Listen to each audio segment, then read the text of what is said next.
después de subir el último vídeo, o el penúltimo vídeo, en el cual Julio Anguita, bueno, pues hace un análisis bastante certero de lo que ha sido, digamos, los años después de la transición, incluso previos, cuando él recuerda ese documento desclasificado por el Departamento de Estado de Estados Unidos, en el que ya se indica claramente cuál es el futuro que ellos tienen preparado para España, ¿no? Lo de la existencia del bipartidismo a la muerte de Franco. Bien, pero no quería hablar de eso, sino de un aspecto negro. O sea, decir, está muy bien lo que dijo Anguita. A mí, de hecho, Julio Anguita me parece uno de los políticos en los que aún, no voy a decir que confíe, porque sí confié en su día en Julio Anguita, hoy ya no confío en Julio Anguita, pero sí que es verdad que no es por lo menos de los que desprecio, de la manera en que desprecia al resto. No voy a decir tampoco que le tenga aprecio, porque ya no se lo tengo, pero sí, por lo menos, es uno de los que, el único político que no desprecio. Pero habría que recordarle a Julio Anguita, igual que habría que haberme lo recordado a mí cuando yo también milité en el Partido Comunista, luego más tarde en Izquierda Unida,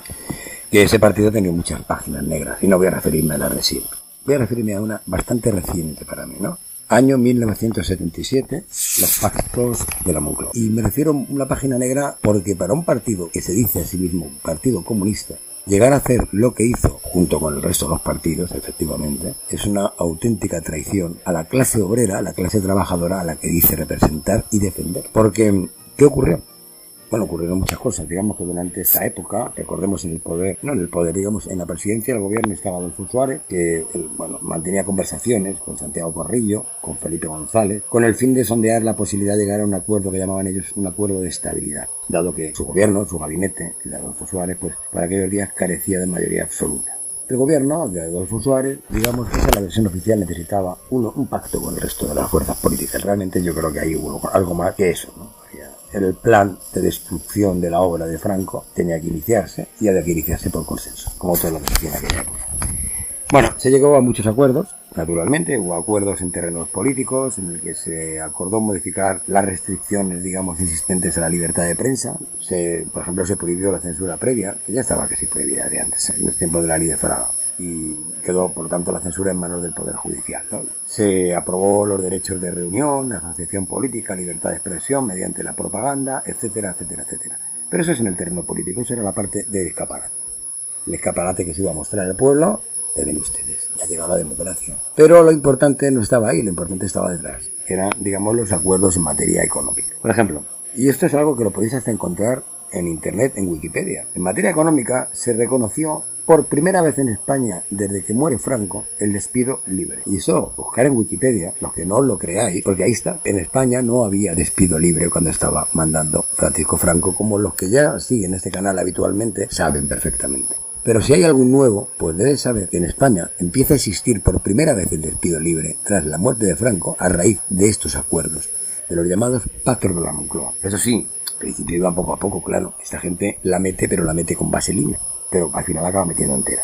Al principio era el despido libre para un máximo solo del 5% de las plantillas de las empresas, ¿eh? Y contra esto, pues, derecho de asociación sindical, bla, bla, bla, bla, bla.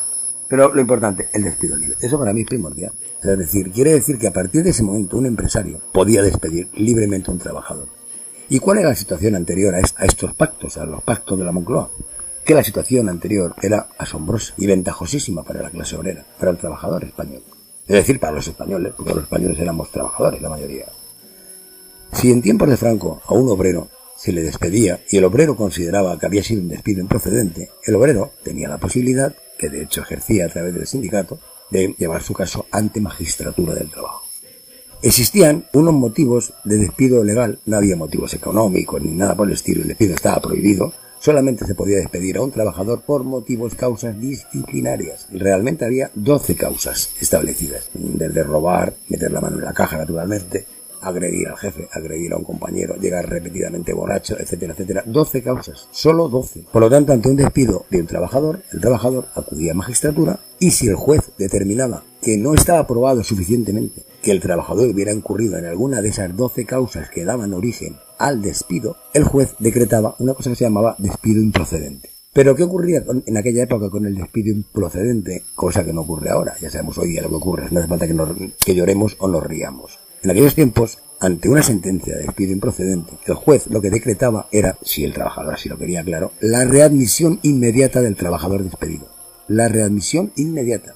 y el abono de los salarios de tramitación. Es decir, si el trabajador fue despedido en el mes de enero y el juicio no se llevó a cabo hasta, yo qué sé, el mes de octubre, por ejemplo, o cuando fuera, y se tiró 6 meses, 8 meses, o el tiempo que fuera en el paro, sin cobrar un salario por culpa de ese despido improcedente, no solamente el empresario tenía la obligación de readmitir a ese trabajador y dejarle en el mismo puesto de trabajo que estaba y con las mismas condiciones, sino que además debía de abonarle todos los meses de trabajo que por su culpa no estuvo trabajando, como si hubiera estado trabajando. Estas condiciones eran tan absolutamente protectoras que no las había en ningún país de Europa. En esa Europa libre y democrática no existía esa protección al trabajador.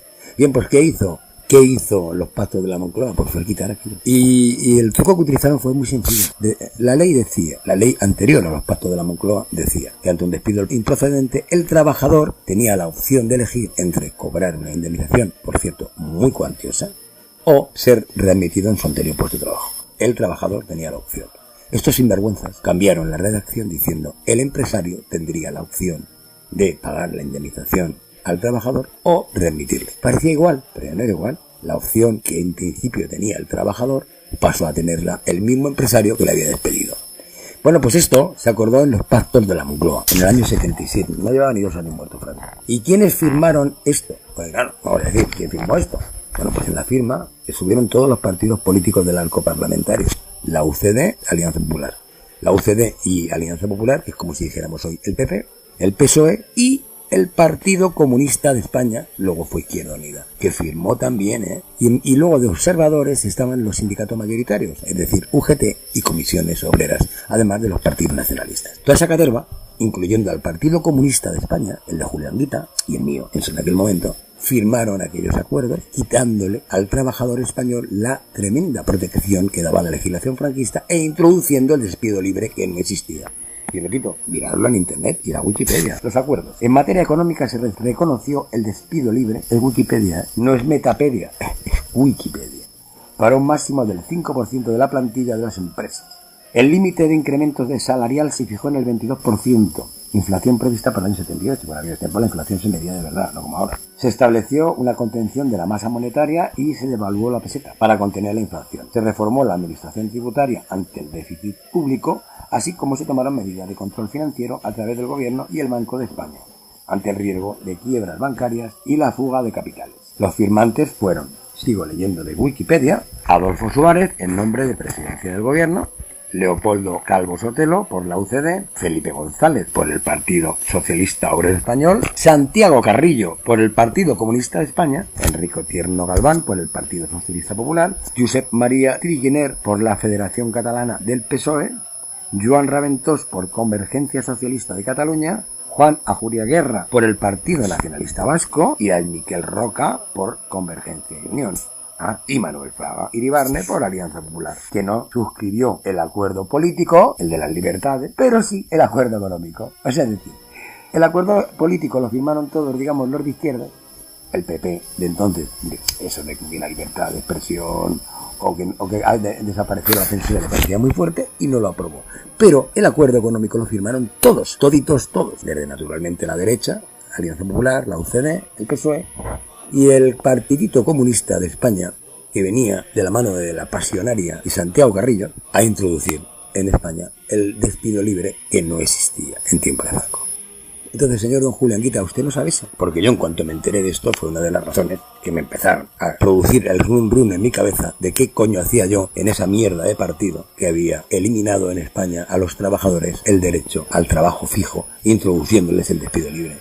¿Usted, don Julio, no sabe eso? ¿Y por qué no lo cuenta? Digo que cuenta otras cosas que me parece fenomenal, porque a mí me encanta usted cuando dice las cosas que dice. ¿Por qué se calla eso, don Julio?